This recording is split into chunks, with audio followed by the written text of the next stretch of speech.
Now, let's go in before the soup gets cold. He's really looking remarkably well. When you think of all the hard work he's been doing. Yes. You have coffee in here, sir, or in the library? In the library, Parsons. Paul, Iris? No, thank you. Parsons. Yes, sir. Did Miss Prudence tell you what had delayed her? No, sir. You're her father, Roger. It's no concern of mine, but if you want my opinion, Prudence is not behaving in a manner befitting her position. Yesterday afternoon, she took Bert Higgins, the gardener, for a drive in her car, instead of attending Lord Evesham's charity party. Bert Higgins is convalescing.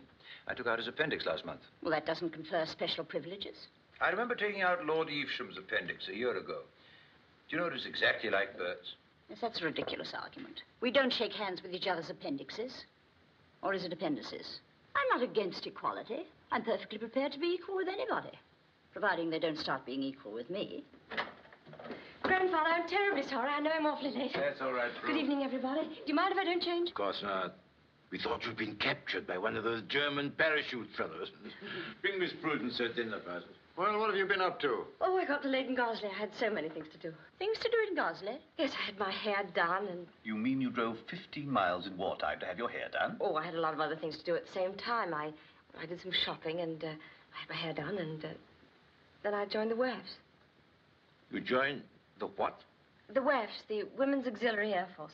We hadn't even heard you'd applied for a commission. Oh, I didn't apply for a commission. I joined the ranks. My dear Prudence, why on earth didn't you tell me? I could have arranged for you to be an officer. But I don't want to be an officer till I've learned to be a private. Are you aware that Annie Smith, who scrubs the schoolhouse floors, joined the WAFs as a private? Yes, I told her she ought to.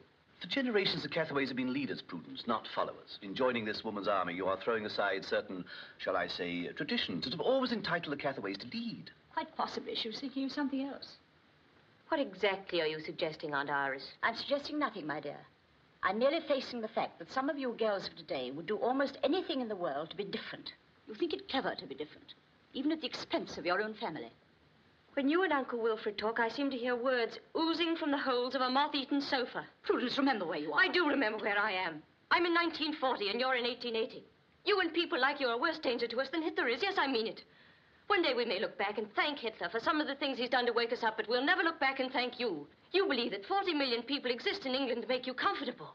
You hate this war because you knock your shins in a blackout. You grumble about it because it deprives you of your favorite German bath salts. And what's more, you fear it because the common men who are doing the fighting may suddenly begin to doubt the importance of risking their lives to keep the Uncle Wilfreds and the Aunt Irises in a mortal part of England.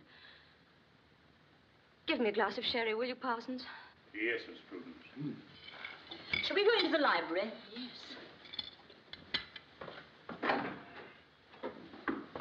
Are you joining us, Father? Yes. Yes. Shall we? Coming, Roger. Certainly.